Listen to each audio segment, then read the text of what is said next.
Hey guys, welcome back. I want to read this quick story for you guys that I found online, and this one I got off the Free Thought Project. Make sure you guys go check them out on their website. They got a lot of police news, and this is the website that actually had me on for a podcast. So let me read to you guys what I found today. 4 cops charged facing life in prison after innocent family and dog executed in their home. Now, I know you guys know which case this is. This is that no-knock warrant that they did in Texas, Houston, Texas. They went in and they killed this couple and their dog. Let's read what's going on here. Houston, Texas. The murder of an innocent Houston couple made national headlines in 2019 as police took to smearing their names and threatening those who didn't believe their official narrative. As the months passed, we learned that the Houston Police Department's raid on the home of Dennis Tuttle and Regina Nicholas was based on lies, and they were murdered for no reason. The following May, the case had reached a turning point after the family hired a forensics expert to examine the home and found that there was no evidence the officers encountered gunfire. Then, in a major move in August of 2019, the cop who lied to obtain the warrant for the raid was charged with murder in the first degree, with several others charged shortly after. Now, a half dozen more officers have been charged, with 4 of them facing life in prison. Let me ask you guys something. Do you really believe that they're going to do any time? If I'm not mistaken, only 2% of police have ever done time for killing people. Current Houston police officers Clement Reyna, Oscar Pardo, Thomas Wood, Nadim Ashraf, Felipe Gallegos, and retired officer Sadell Lovings were indicted on Monday. All 6 men are or were members of the narcotics division.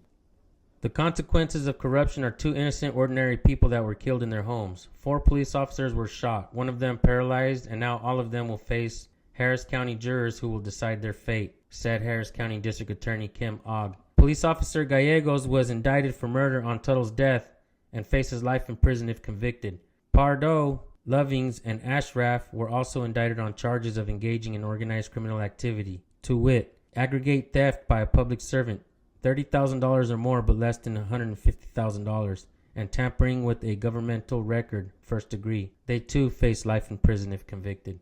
2 other officers, Wood and Reyna, were also indicted for organized criminal activity, theft, and tampering. They face up to 20 years if convicted. Though Houston Police Chief Art Acevedo has said a leading investigator lied in an affidavit justifying the drug raid, on Monday he released a statement denouncing the murder charge for Gallegos, claiming he had no involvement in obtaining the warrant and responded appropriately to the deadly threat posed during the raid. As you guys can see, here's the statements from the chief. And just like that, the bad apple defense attempts to defer responsibility from an entire unit of corrupt and lying cops who killed an innocent family and ruined hundreds of others' lives. As we reported, these lying cops could be responsible for putting away hundreds of innocent people. Ogg previously announced that the 2,200 cases tied to the officers could be tainted, and more than 160 have already been dropped. That's a lot. It is important to point out that the only likely reason these officers have been charged is because outside sources in the family stepped up and not only demanded answers but found them. According to the forensics experts hired by the family of the victims, the officers who suffered bullet wounds during the raid on the innocent couple's homes were shot by their fellow cops. This is a direct challenge to the official narrative, which states the officers were forced to kill the couple after the couple opened fire on them. And it's important to point out that even if the couple did open fire on the officers were in plain clothes when they kicked in the door to the home and fired first, killing their dog. However, this appears to never have happened. According to police, when they kicked in the door to the home, they were forced to shoot the couple's dog, at which point Tuttle grabbed his .357 Magnum revolver and opened fire on the officers. Then, according to police, Nicholas moved in to disarm one of the officers, so they shot and killed her. However, according to the forensics experts, there is no evidence of this. These cops lied. Furthermore, the forensics team noted that police never really investigated the crime scene and left behind mountains of evidence showing what really transpired. It doesn't appear that they took the basic steps to confirm and collect the physical evidence to know whether police were telling the truth, said Attorney Mike Doyle. That's the basic check on people just making stuff up. The independent forensic investigation was conducted over the course of 4 days by forensic expert Mike Maloney, a retired supervisory special agent with the Naval Criminal Investigative Services. His findings were noted short of bombshell and imply that the Houston Police Department is engaged in a massive cover-up. These latest indictments confirm some of the findings from the family's independent investigation and yet again raises two questions. How high does the corruption of narcotics squad go?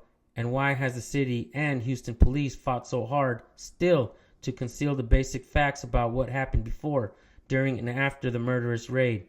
Michael Doyle said in a statement.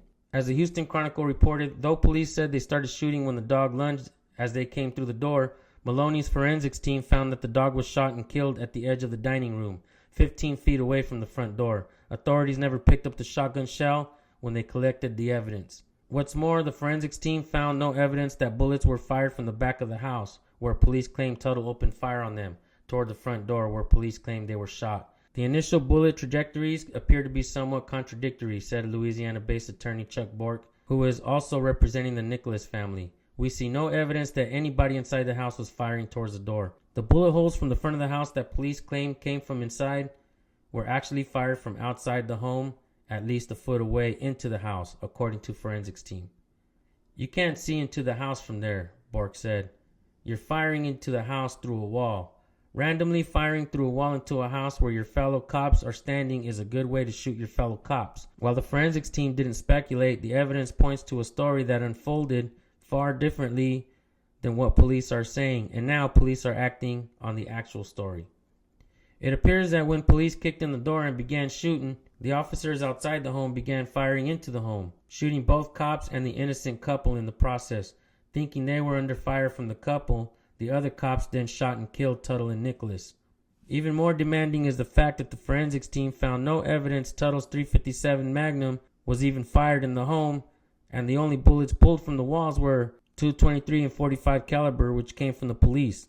The forensics team also noted that the amount of evidence left behind by police was overwhelming, which means there was no way they could have actually conducted a thorough enough investigation to determine if the officers were telling the truth. I can't explain why all that was left. That sounds like something only the Houston Police Department and investigators can answer, said former Houston Police Chief Charles A. McClelland.